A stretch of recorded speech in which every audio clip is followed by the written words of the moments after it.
Hello and welcome back to part 2 of Shadow of Mordor, and in this episode we'll be starting on our first story mission, hunting down Gimub the Slaver.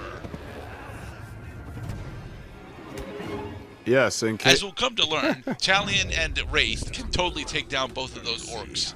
The prisoner created a distraction. And we never see that prisoner again.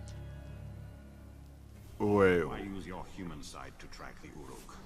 I see more than any mortal. I like how powerful the game. Wraith sight. I like how powerful the game makes you right away. Oh yeah, we have a shitload of powers thanks to being half Wraith, half Ranger. Archers. I must take out the eyes of the camp. How very Assassin's Creed. Select your priorities. Avoid detection. Keep still the alarm. Shoot the yellow blinking humanoid-looking targets on the screen. And got it. Now, one of the things that I don't believe was actually in Assassin's Creed, one of the very few things that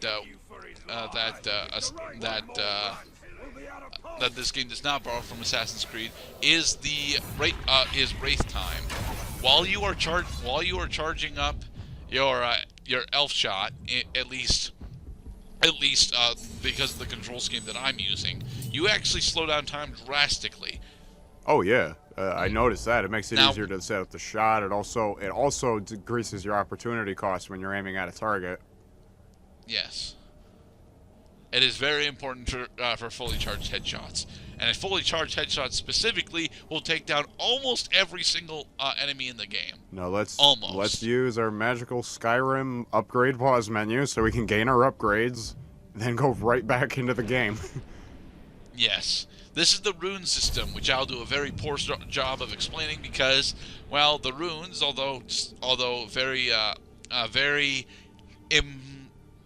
impressive and practical and important and all those other I words, are mostly useless to me. Interesting. There are a couple of specific runes that I wanted to get that I don't think I actually got decent qualities of to show off just how powerful that they can actually be. Incredible. Incredulous. Impossible. Counterattack. Knock him off the ridge, and knock him off the ridge. Woo! Now knocking Uruks off of the ridge is not something that I will end up doing all that often. But yes, if you knock an Uruk off a ledge, it's a one-hit kill. Nice. It's because gravity is very bad. Oh look, an artifact. As this is mostly a Ubisoft open world game, there are a fuck ton of collectibles, and a majority of the collectibles have this attached to them, or at least the artifacts do. These are memories attached to these particular artifacts. I will be playing through most of them, although I will probably be talking over most of them because of, reasons. And they do a little bit of world building. But not only is there this little memory attached to the artifact, Talion and Wraith will actually say something tied to the artifact directly afterwards as well. So are there any artifacts in the game that are like next to a corpse, and the last memory that was attached to the artifact was the moment of that person's death, thus creating the corpse? I do not believe so, mostly because the majority of the memories associated with the artifacts are very old. There's like one, maybe two artifacts that actually have present-day memories tied to them. Flower harvesting. Yes. Herbs. Herbs fully heal you, regardless of when you pick them up. They're very important and also very plentiful. Use this when you can, and attempt to stealth your way around most problems. Stealth is significantly more rewarding than doing a normal combat.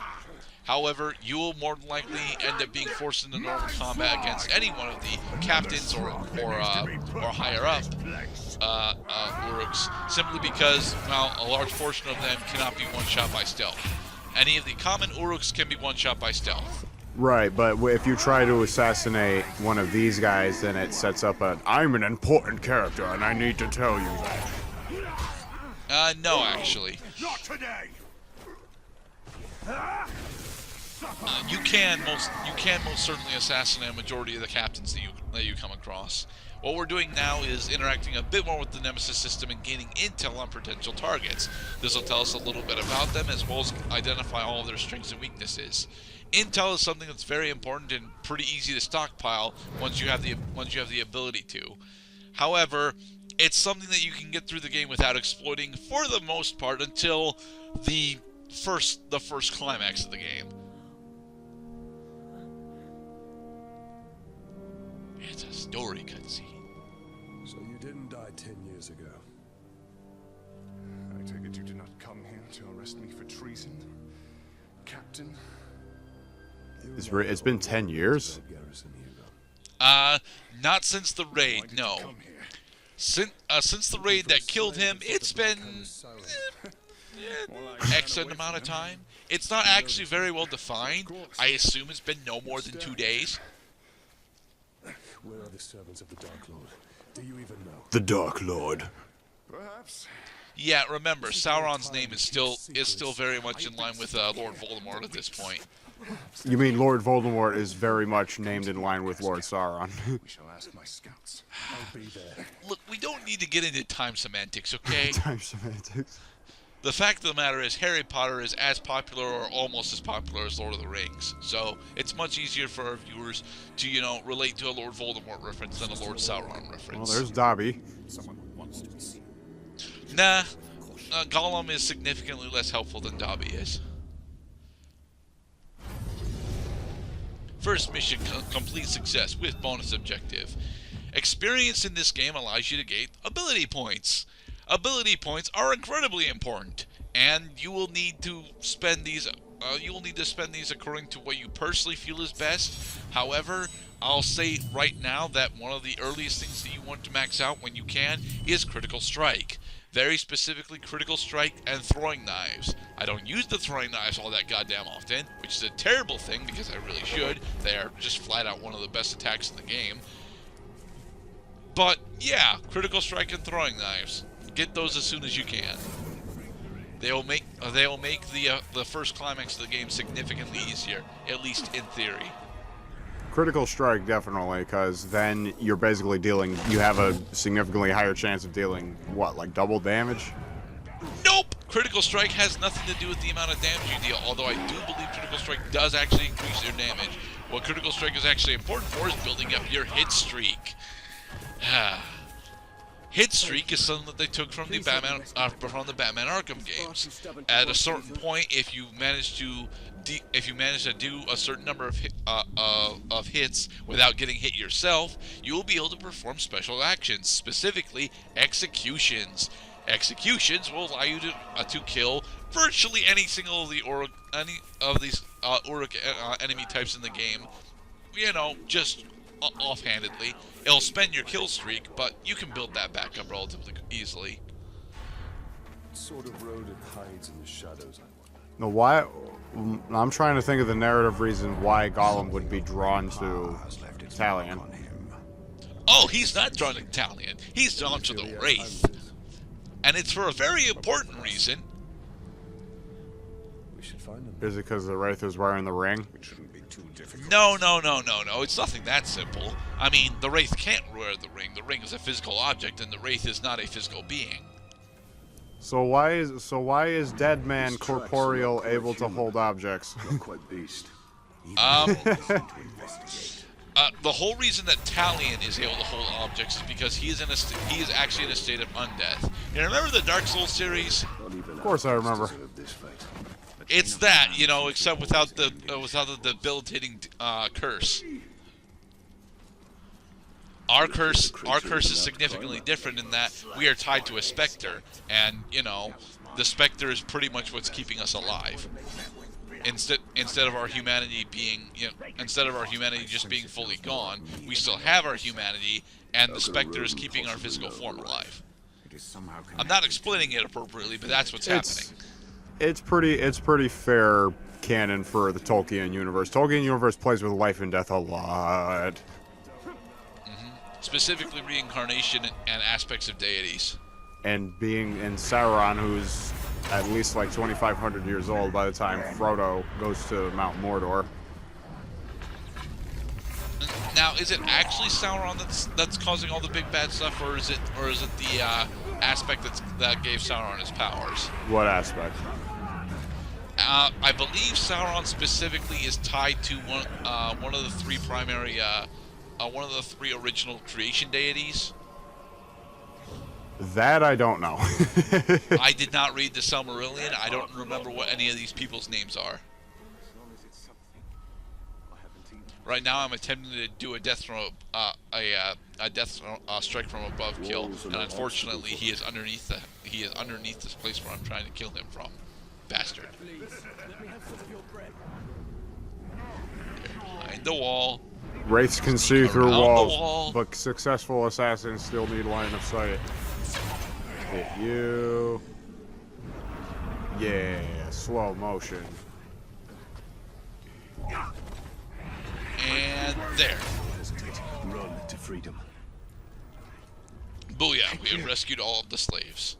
And now we are going to get this watchtower. Because it's a Ubisoft game, except it isn't.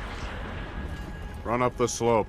Grab the grabbable things. Find the pathway. Activate the tower for fast travel. Architecture be damned.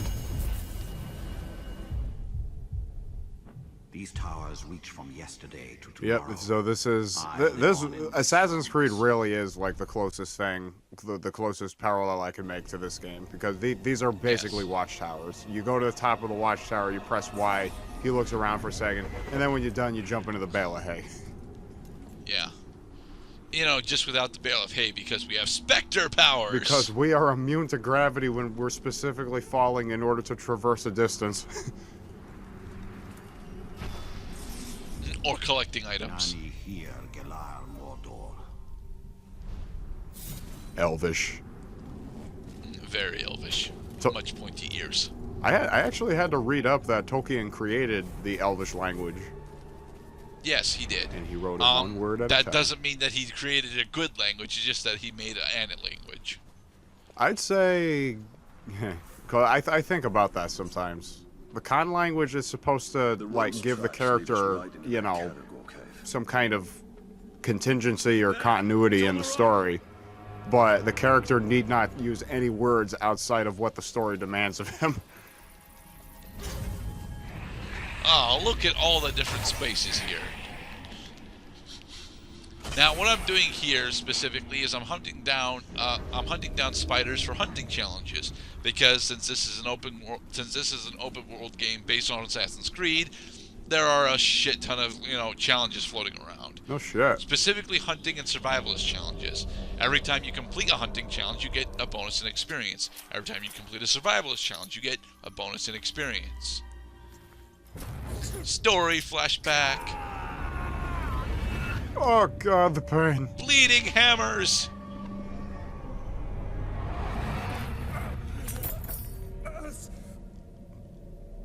What manner of spell is this? A loss, Talion. Oh. A few broken images, yes. Now I wish that I didn't. So yeah, the wraith family was murdered in front of him. It is very sad, because that's exactly what happened to Talion. Is what connects us.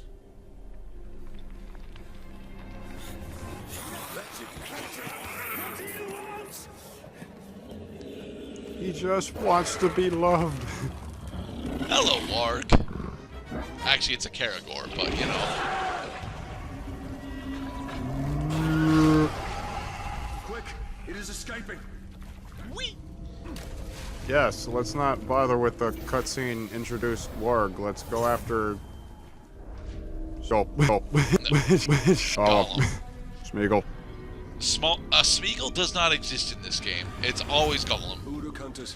Oh, right, because the timing is all wrong. So with respect to I don't know, Bilbo Baggins' lifetime, when does this take place?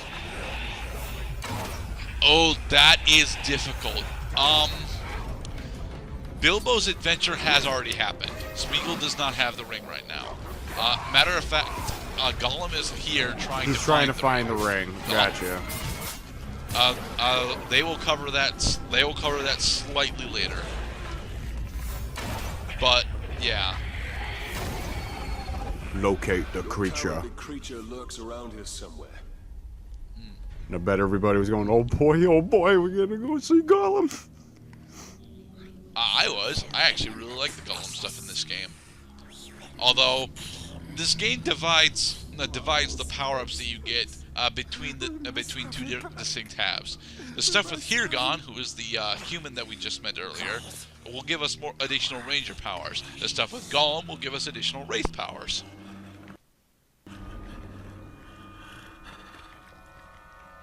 Scuttle, scuttle, scuttle, scuttle, scuttle. Oh, I got you now. Think you could sneak up on me so easily, eh? That's Frodo's job. What does he know of it? Master, yes, we knows. Bright Master came to us in our dreams. Ow! My hand has already been torn open. How's it taste, motherfucker? I'm already dead. Precious. It showed us. It showed us treasures of the Bright Master. No more. Yes, we swears. We swears to serve. Yep, he's pledging allegiance so that And they'll we know try how to, well yep, that worked out for Frodo, don't we? we sure do. It's alright though, it's because we already know that Gollum is screwed, no matter what. I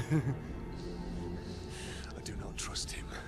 It's alright, you don't have to trust him, just enjoy the movie.